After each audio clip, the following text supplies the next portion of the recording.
Hello friends, आपका हमारे YouTube channel big learning platform पे करंट अफेयर्स की क्लास में स्वागत है। चलिए आज के करंट अफेयर्स की शुरुआत हम लोग करते हैं। प्रतिवर्ष विश्व टेलीविजन प्रतिवर्ष विश्व टेलीविजन दिवस कब मनाया जाता है? तो ये आपके 21 नवंबर को मनाया जाता है। इससे संबंधित और हमारे परीक्षा के लिहाज से जो अभी हाल फिलहाल में कुछ डे इम्पॉर्टेंट है उसको भी हम देख लेते हैं। तो 1 नवंबर को विश्व शाकाहारी दिवस और प्लस 7 भारतीय राज्यों जिसमें केरल, कर्नाटक, आंध्र प्रदेश, पंजाब, हरियाणा और मध्य प्रदेश, छत्तीसगढ़ और साथ ही 2 केंद्र शासित प्रदेशों का जिसमें लक्षद्वीप, पौंडीचेरी का अपना स्थापना दिवस मनाया गया। कौन सी तारीख को? तो 1 नवंबर को। उसके बाद 2 नवंबर को international day to end unity for crime against journalist day celebrate किया गया। कितने तारीख को? 2 नवंबर को। उसके बाद फिर 3 नवंबर को राजा राज चोल की जयंती मनाई गई और 5 नवंबर को विश्व सुनामी जागरूकता दिवस मनाया गया और 7 नवंबर को राष्ट्रीय कैंसर जागरूकता दिवस और शिशु संरक्षण दिवस भी मनाया गया और 8 नवंबर को विश्व रेडियोग्राफी दिवस और विश्व शहरीकरण दिवस भी मनाया गया। साथ ही साथ 9 नवंबर को राष्ट्रीय कानूनी सेवा दिवस मनाया गया और उसके बाद 10 नवंबर को शांति और विकास के लिए विश्व विज्ञान दिवस भी सेलिब्रेट किया गया और 11 नवंबर को राष्ट्रीय शिक्षा दिवस के रूप में सेलिब्रेट किया गया और 12 नवंबर को लोक सेवा प्रसारण दिवस और विश्व निमोनिया दिवस मनाया गया और 13 नवंबर को विश्व दयालुता दिवस मनाया गया और 14 नवंबर को विश्व मधुमेह दिवस और बाल दिवस के रूप में मनाया गया। 15 नवंबर को जनजातीय गौरव दिवस और 16 नवंबर को अंतर्राष्ट्रीय सहिष्णुता दिवस और राष्ट्रीय प्रेस दिवस के रूप में अभी तक जो नवंबर में माह में जो हमारे इंपॉर्टेंट डे हैं उसको हम देख लिए हैं। और साथ ही साथ जो विश्व टेलीविजन दिवस मनाया जाता है वो 21 नवंबर को मनाया जाता है। तो चलिए नेक्स्ट क्वेश्चन पे हम लोग चलते हैं। तो 15 नवंबर 2022 को किस राज्य में पंचायती अनुसूचित विस्तार अधिनियम पेशा लागू किया गया? तो ये अभी हाल फिलहाल में आपके मध्य प्रदेश में पेशा एक्ट को लागू किया गया। ये किसके द्वारा लागू किया जाता है? तो ये राष्ट्रपति के द्वारा लागू किया जाता है। जब भी किसी राज्य में लागू किया जाता है तो पेशा एक्ट से संबंधित और हमारे परीक्षा के लिहाज से कौन से पॉइंट बन सकते हैं उसको भी हम देखने का प्रयास करते हैं। तो क्या है पेशा एक्ट? पहले इसको हम जानने का प्रयास करते हैं। तो पेशा एक्ट यानी कि पंचायतों के प्रावधान जिसमें अनुसूचित क्षेत्रों तक का विस्तार अधिनियम 1996 भारत के अनुसूचित क्षेत्रों में रहने वाले लोगों के लिए पारंपरिक ग्राम सभाओं के माध्यम से स्वशासन सुनिश्चित करने के लिए भारत सरकार द्वारा अधिनियमित एक कानून है या एक अधिनियम के माध्यम से ये पेशा एक्ट को लागू किया जाता है। तो इसको किसकी समिति के सिफारिश पे पेशा एक्ट को बनाया गया था? तो दिलीप भूरिया समिति जो है इन्हीं के सिफारिश पे पेशा एक्ट का गठन किया गया। और भाग 9 के लागू करने, जैसे कि आप जानते हैं भारतीय संविधान के भाग 9 में हमने पंचायतों के गठन के बारे में देखा है। तो उसके बारे में भाग 9 लागू करने से संबंधित प्रावधान पेशा एक्ट के बारे में ये बताता है। उद्देश्य क्या है पेशा एक्ट का?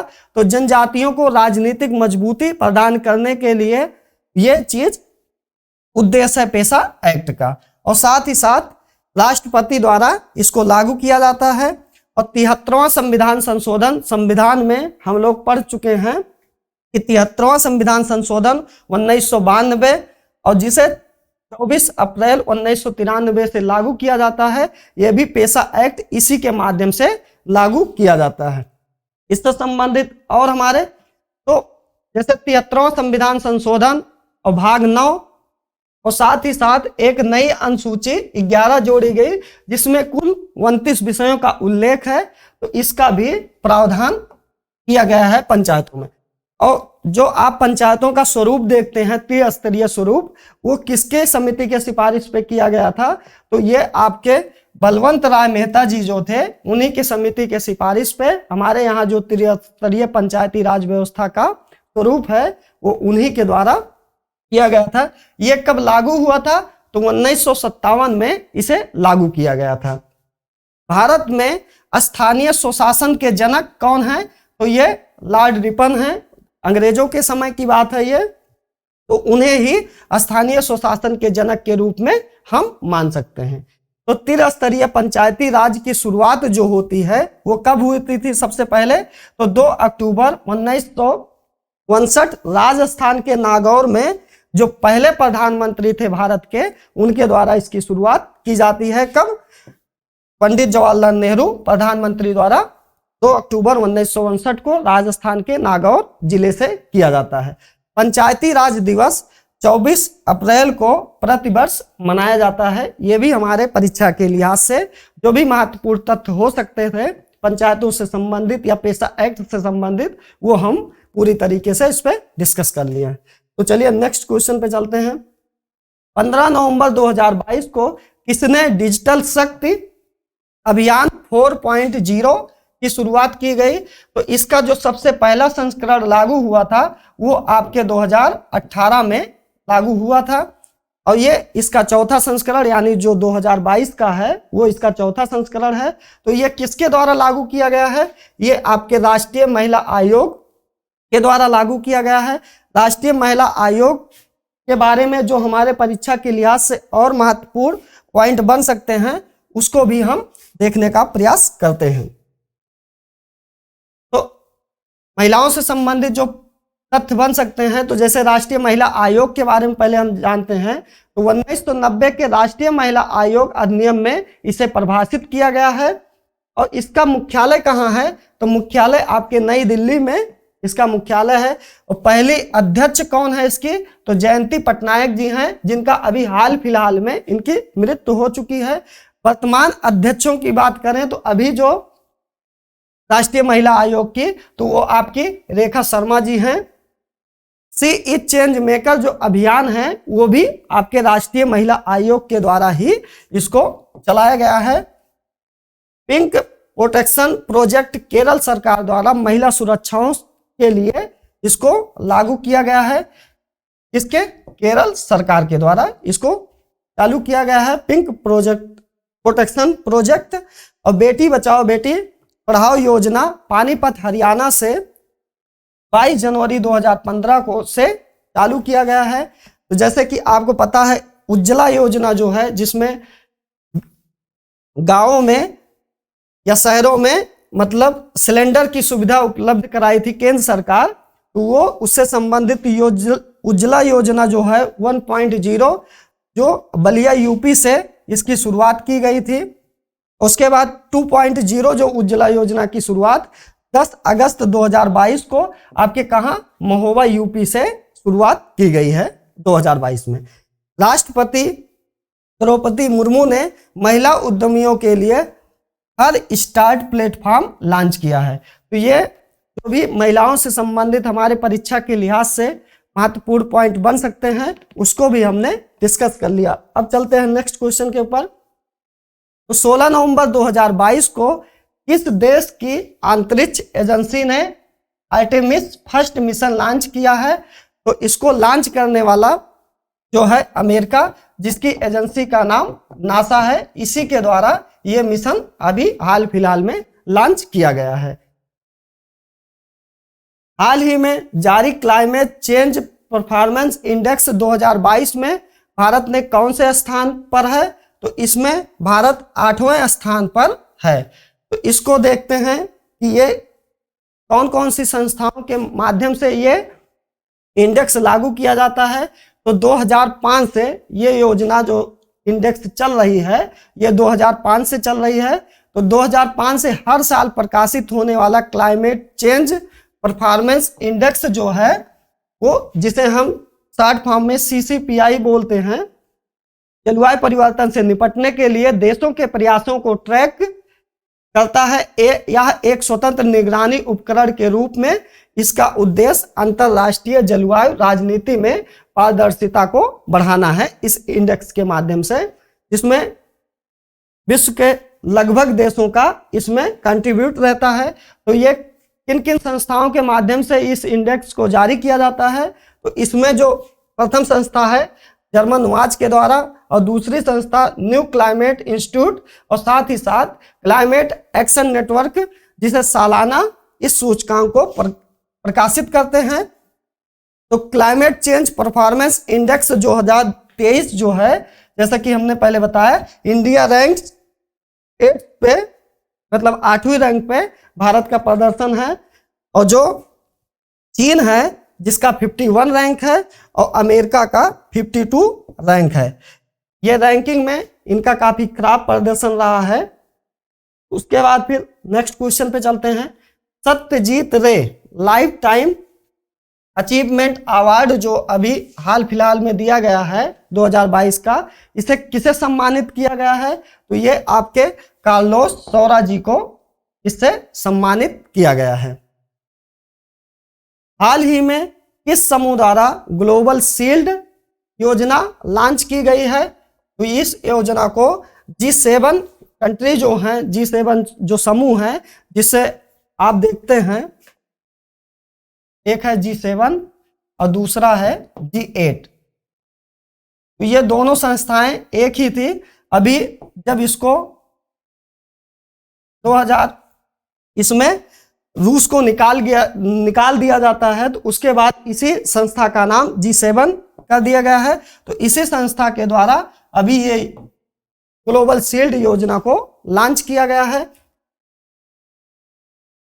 8 नवंबर 2022 को केंद्र सरकार ने किसे नीति आयोग का पूर्णकालिक सदस्य नियुक्त किया गया है, तो ये आपके डॉक्टर अरविंद बिरमानी जो हैं, उनको अभी नीति आयोग का पूर्णकालिक सदस्य के रूप में इनको नियुक्त किया गया है। तो नीति आयोग से संबंधित जो भी और हमारे परीक्षा के लिहाज से महत्वपूर्ण पॉइंट बन सकते हैं, उसको भी हम देखने का प्रयास करते हैं।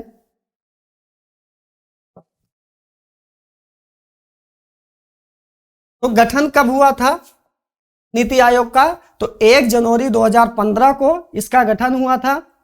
इसके स्थान पे जो आप इससे पहले योजना आयोग के बारे में पढ़ते थे, उसी का जो नया नाम है वो नीति आयोग के नाम पर है, और ये पूरी तरीके से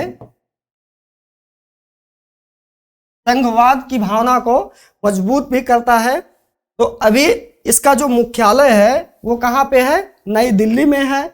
अध्यक्ष कौन है इसके, तो जो भी वर्तमान प्रधानमंत्री होते हैं भारत सरकार के द्वारा, तो वही क्या होते हैं, नीति आयोग के अध्यक्ष माने जाते हैं। यानी कि ये जो पद है वो कैसा है, पदेन है, यानी कि जो इस पद पे प्रधानमंत्री के पद पे धारण करेगा वही इसका अध्यक्ष माना जाएगा नीति आयोग का।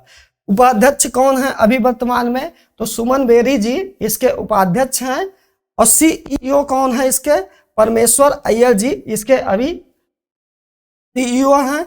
और जो 4 पूर्णकालिक सदस्य हैं जिनका अभी हाल फिलहाल में नियुक्ति हुए, इससे पहले इसमें 3 सदस्य थे, तो उनको भी हम देखने का प्रयास करते हैं। तो डॉक्टर विनोद पाल जो क्या हैं, लोक स्वास्थ्य विशेषज्ञ हैं, वो पहले सदस्य इसके बनाए गए। और विजय कुमार शाश्वत जी हैं जो पूर्व डीआरडीओ के क्या रह चुके हैं, सचिव रह चुके हैं, वो दूसरे सदस्य हैं इसके। और रमेश चंद्र जो कृषि विशेषज्ञ हैं, ये इसके तीसरे सदस्य हैं नीति आयोग के। और चौथे जिनका अभी हाल फिलहाल में नियुक्ति हुआ है वो कौन है, डॉक्टर अरविंद बिरमानी जी को नियुक्त किया गया है। तो ऐसे कुल मिला के नीति आयोग में 4 पूर्णकालिक सदस्य हैं। अध्यक्ष कौन है, तो जो भारतीय प्रधानमंत्री होगा वो उसके अध्यक्ष होंगे। मुख्यालय क्या है, नई दिल्ली में इसका मुख्यालय है। उपाध्यक्ष कौन है, सुमन बेरी हैं। और सीईओ क्या है, परमेश्वर अय्यर जी इसके सीईओ हैं। चलते हैं नेक्स्ट क्वेश्चन के ऊपर। तो हाल ही में कौन सा देश विश्व में दूसरा सबसे अधिक इस्पात का उत्पादन करने वाला देश बना है, तो ये अपना भारत जो है वो दूसरे पायदान पे है। तो पहले स्थान पे जो पहली रैंकिंग है वो किसकी है, वो चीन इस पे पहले स्थान पे है। यानी कि भारत दूसरे स्थान पे है इस्पात उत्पादन के मामले में, और प्रथम स्थान पे कौन है, तो प्रथम स्थान में आपका पड़ोसी देश चीन है। नेक्स्ट क्वेश्चन पे चलते हैं। तो झारखंड उच्च न्यायालय नैनीताल से कहां स्थानांतरित कर रहा है, यानी कि जो उसका वो है वो कहां पे रिप्लेस कर रहा है नैनीताल से, तो वो हल्द्वानी में ट्रांसफर कर रहा है। उच्च न्यायालय से संबंधित जो भी हमारे परीक्षा के लिहाज से महत्वपूर्ण पॉइंट हो सकते हैं उसको भी हम देखने का प्रयास करते हैं। तो भारतीय संविधान के, जैसे कि आपने पढ़ रखा होगा, भारतीय संविधान के अनुच्छेद 214 में कहा गया है कि प्रत्येक राज्य के लिए एक उच्च न्यायालय के गठन का प्रावधान किया गया है आर्टिकल 214 में। और अनुच्छेद 231 में यह कहा गया 2 या 2 से अधिक राज्यों में, जैसे कि अभी वर्तमान में हमारे देश में कुल 28 राज्य और 8 केंद्र शासित प्रदेश हैं, तो इस लिहाज से 25 ही उच्च न्यायालय की स्थापना है। तो वही अनुच्छेद 231 में कहा गया है कि 2 या 2 से अधिक राज्यों के लिए भी एक उच्च न्यायालय होगा। तो वर्तमान में कितने उच्च न्यायालय हैं, तो वर्तमान में कुल 25 उच्च न्यायालय है। जो अभी 25वां उच्च न्यायालय बनाया गया है वो कहाँ बनाया गया है, आंध्र प्रदेश के अमरावती देश का 25वां उच्च न्यायालय स्थापित किया गया है, जो अभी लेटेस्ट में किया गया है। तो उच्च न्यायालय भारतीय संविधान के अनुच्छेद 214 में अध्याय 5 और भाग 6 में इसका उल्लेख किया गया है। और सुप्रीम कोर्ट का उल्लेख जो है वो किस में किया गया है, वो भाग 5 में किया गया है। तो मुख्य रूप से उच्च न्यायालय में काम, निचली अदालतों की जो उच्च न्यायालय का काम होता है उसको भी हम देख लेते हैं। तो उच्च न्यायालय निचली अदालतों के जो इससे लोअर कोर्ट होती हैं, जो जिले स्तर पे होती हैं, उसका क्या होता है, उसका अपील और रीट, और भारत के संविधान के अनुच्छेद 226 के तहत रीट याचिका उच्च न्यायालय के मूल विधि का क्षेत्र है। जो अधिकार क्षेत्र की अगर बात किया जाए तो सुप्रीम कोर्ट से भी ज्यादा अधिकार क्षेत्र किसके रहते हैं, हमारे हाई कोर्ट के रहते हैं। उच्च न्यायालय में न्यायाधीशों की नियुक्ति के संबंध में राष्ट्रपति द्वारा जो होते हैं भारत के मुख्य न्यायाधीश और साथ ही साथ संबंधित उस राज्य के जो राज्यपाल होते हैं उनसे सलाह मशवरा करके तो जो न्यायाधीश होते हैं उनकी नियुक्ति का प्रावधान हमारे संविधान के द्वारा किया गया है। नेक्स्ट क्वेश्चन पे चलते हैं। तो हाल ही में पूर्वोत्तर ओलंपिक खेलों के दूसरे संस्करण का समापन अभी कहाँ किया गया है, तो ये मेघालय के शिलांग में किया गया है। तो और हम महत्वपूर्ण पॉइंट देख लेते हैं उस राज्य से संबंधित। तो मेघालय के जो मुख्यमंत्री हैं, नागरिक जुड़ाव और संचार कार्यक्रम शुरू किया गया है। इसके द्वारा मेघालय के जो मुख्यमंत्री हैं उनके द्वारा यह कार्यक्रम चालू किया गया है, नागरिक जुड़ाव और संचार कार्यक्रम। बांग्ला महोत्सव कहाँ मनाया जाता है, ये आपके मेघालय राज्य में मनाया जाता है। मेघालय में स्थित मौमलू गुफा को पहली भारतीय भू विरासत साइट के रूप में शामिल किया गया है। कौन से राज्य में, मेघालय राज्य में। मेघा कयाक महोत्सव जो मनाया गया 2022 का, ये भी कौन से राज्य के द्वारा इसकी शुरुआत की गई, तो ये आपके मेघालय राज्य के द्वारा इसकी शुरुआत की गई। मेघालय ने पहली बार मानसिक स्वास्थ्य और सामाजिक देखभाल नीति की घोषणा की है। कौन से सरकार के द्वारा, यह भी आपके मेघालय सरकार के द्वारा इसकी शुरुआत की गई है। नेक्स्ट क्वेश्चन पे चलते हैं। तो हाल ही में किस राज्य के मुख्यमंत्री ने 6 हाईटेक शहरों की घोषणा की है, तो इसकी घोषणा करने वाला जो राज्य है वो आपका कर्नाटक है। तो कर्नाटक राज्य से संबंधित अभी हाल फिलहाल में जो हमारे परीक्षा के लिहाज से महत्वपूर्ण पॉइंट बन सकते हैं उसको भी हम देखने का प्रयास करते हैं। तो प्रधानमंत्री मोदी जो इस समय भारतीय प्रधानमंत्री हैं, उनके द्वारा बेंगलुरु में केम्पेगौड़ा की 108 फीट ऊंची प्रतिमा का अनावरण किया गया है। कहाँ पे? बेंगलुरु, जो कर्नाटक का एक शहर है, वहां पे। कर्नाटक सरकार ने स्कूली छात्रों के लिए प्रतिदिन 10 मिनट का योग अनिवार्य कर दिया गया है। कहाँ पे? स्कूलों में, कर्नाटक सरकार के द्वारा। दक्षिण भारत की पहली वंदे भारत एक्सप्रेस को कहां से? बेंगलुरु में हरी झंडी दिखाकर किया गया है। नेक्स्ट क्वेश्चन पे चलते हैं। हाल ही में किस राज्य के मुख्यमंत्री ने बाजरा मिशन की शुरुआत की है? तो इसकी शुरुआत करने वाला जो राज्य है वो आपके असम राज्य के द्वारा बाजरा मिशन की शुरुआत की गई है। तो इससे संबंधित और हमारे परीक्षा के लिहाज से क्या महत्वपूर्ण पॉइंट बन सकते हैं, तो भी हम देखने का प्रयास करते हैं। तो पवन कुमार बोर ठाकुर असम के नए मुख्य सचिव नियुक्त किया गया है। मुख्यमंत्री ने 1000 मॉडल आंगनबाड़ी केंद्रों का शुभ आरंभ किया है। दूसरा वार्षिक अंतरराष्ट्रीय रेंजर पुरस्कार 2022 ओरंग नेशनल पार्क को मिला गया है, जो कहाँ है? ये भी आपके असम राज्य में है। रीड बियॉन्ड फॉरेस्ट कार्यक्रम असम में शुरू हुआ है। असम राज्य सरकार ने विद्या रथ ऑन व्हील्स परियोजना शुरू की है। गृह मंत्री अमित शाह ने असम में पुलिस अधीक्षकों के सम्मेलन का भी उद्घाटन किया है। और कठी बिहू जो त्योहार होता है वो भी असम राज्य के द्वारा ही मनाया जाता है। अंतरराष्ट्रीय बाजरा का जो वर्ष घोषित किया गया है वो 2023 को घोषित किया गया है। बाजरा उत्पादन में, यानी कि जो बाजरा का उत्पादन है उसमें प्रथम स्थान पर भारत है।